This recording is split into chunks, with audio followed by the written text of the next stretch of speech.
Every story of becoming begins with a question of who we are when no one is looking.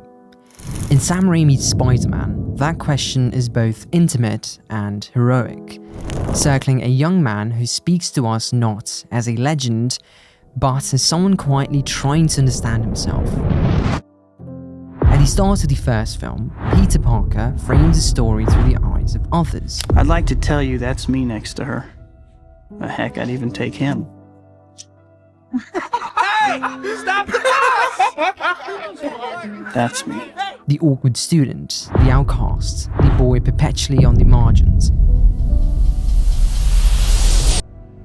But as his voice steadies and the mask is drawn over his face, he begins to narrate not from the world's judgment, but from the inner struggle to define his own reflection. The trilogy that follows is less a tale of power than of self-creation. It traces the fragile construction of identity, how we imagine ourselves, how we wish to be, and how those visions fracture under the weight of love, failure, and sacrifice. One might describe this as the tension between the perceived self, the aspired self, and one's sense of worth. Am I not supposed to have what I want? What I need? What am I supposed to do? But in Raimi's hands, it becomes something far more human. The story of a young man learning that the space between who he is and who he longs to be. I'm just Peter Parker. I'm Spider-Man. No more. Is filled with pain, choice, and consequence. You got some guts, kid. Some poor soul got trapped on the 4th floor. Never made it out.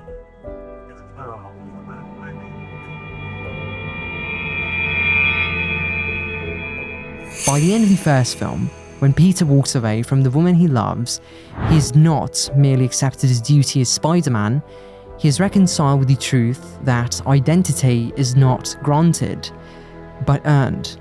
Earned through what one must give up to preserve it. Even though sometimes we have to be steady and give up the thing we want the most. Even our dreams.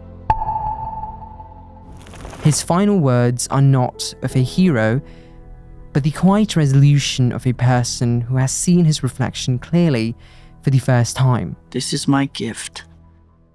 My curse. Who am I? I'm Spider-Man.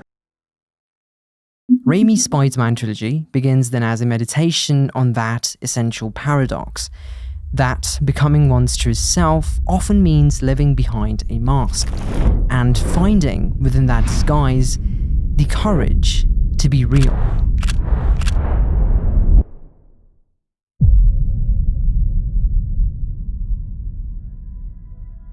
Every story of identity begins with recognition, not from the world, but from another person who reflects something back to us. In Spider-Man, Peter Parker and Mary Jane Watson become each other's mirrors, each revealing what the other is missing. They're both dreamers. I wanna act. Photographer. Suspended between invisibility and desire. I will always be your friend. Only a friend? Defined by how the world sees them and by how much they wish to be truly seen. She doesn't really know who I am. Because you won't let her. You're so mysterious all the time. Peter is unnoticed, buried under the social weight of being the nerd, while Mary Jane is adored in the public, but dismissed in private. You're trash! You're all gonna be trash, just like her! I have to go to school. Who's stop? The film traces the fragile process by which both attempt to bridge that gap between the person they are and the person they long to be. The first force shaping their identities is the reaction of others. Raimi wastes no time showing how social perception becomes identity. Hey! Stop the bus! In the opening minutes, the school bus scene encapsulates everything. Peter stands outside, unheard, while Mary Jane is already on a seat. One is invisible. The other is valued before she even speaks. For Mary Jane, constant approval creates a hollow reflection, a perceived self built on applause that does not feed her spirit. For Peter, the absence of social validation pushes him inward, toward the warmth of Aunt May and Uncle Ben, who give him something sturdier, that is, unconditional love. Their home, modest and sincere, becomes the emotional ground from which his sense of worth grows. Mary Jane, meanwhile, faces a home steeped in volatility and neglect. Affection there is something she must imagine rather than receive. Were you listening to that? No. The difference between them is not confidence or charm, it is the foundation upon which their identities are built. The second force is comparison.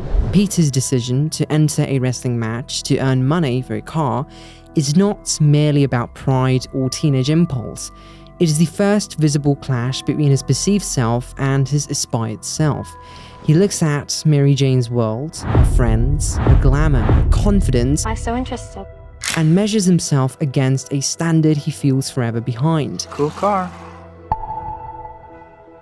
His quest for power at this stage is not heroic, it is compensatory. You could have taken that guy apart.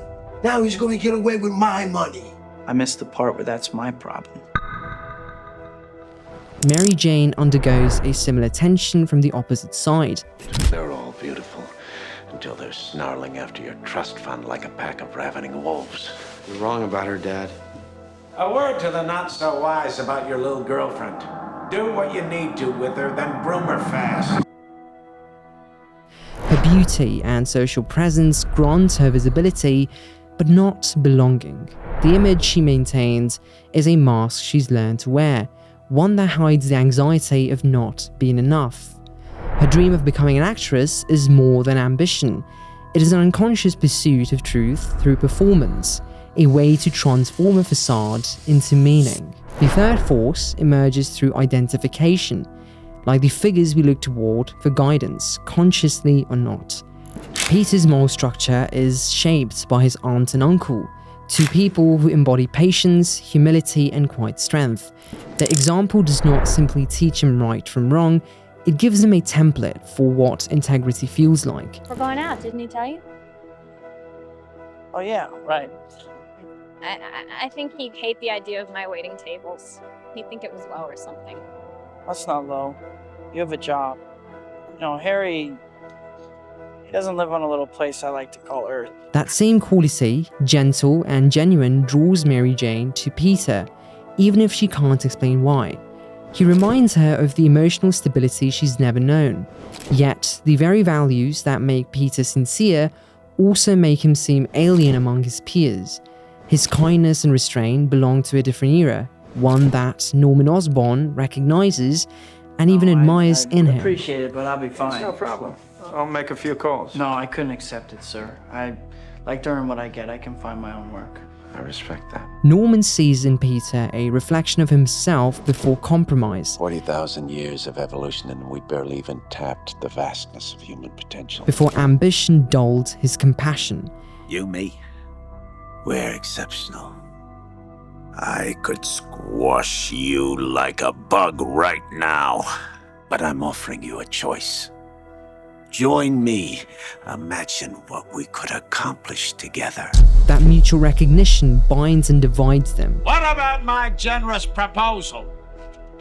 Are you in or are you out? It's you who's out, Gobby. Out of your mind.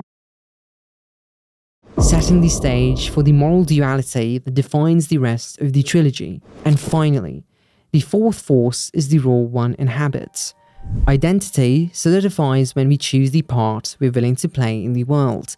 For Peter, that moment arrives when tragedy strikes and the words of Uncle Ben become his compass. With great power comes great responsibility. Remember that, Pete. The mask of Spider-Man is not just a disguise. It is the crystallization of everything Uncle Ben believed a good man should be.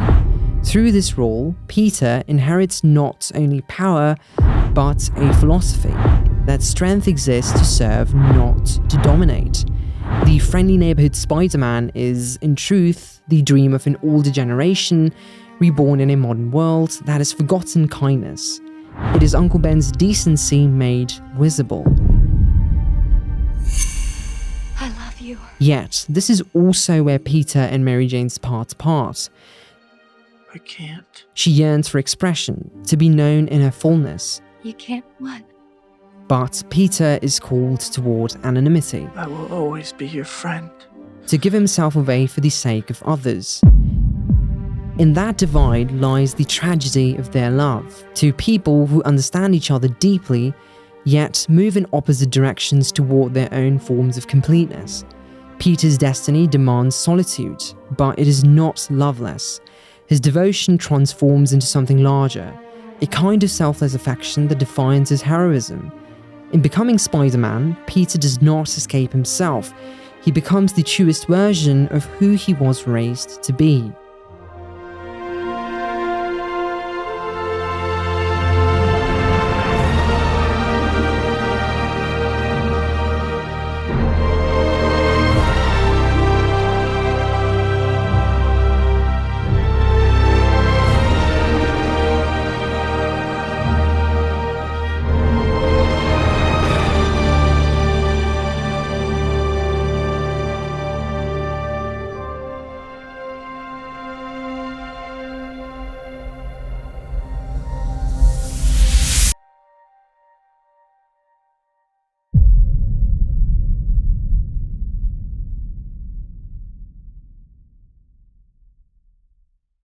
Thank you everyone for watching this video. Please consider leaving a like if you enjoyed it, and share it with anyone else you think would enjoy it as well.